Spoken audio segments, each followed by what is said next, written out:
Alabat Island here in Gumaca, Quezon. Elongated Island. Meron ding church dyan, Alabat Church. Yan, meron kang makita mga houses.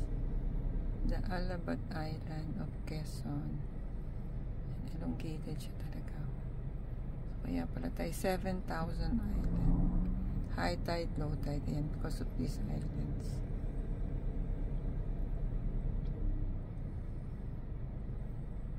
We're going to Bicol, kaya we're passing by Quezon. Yan, kita natin may community. The Alabat Island of Quezon.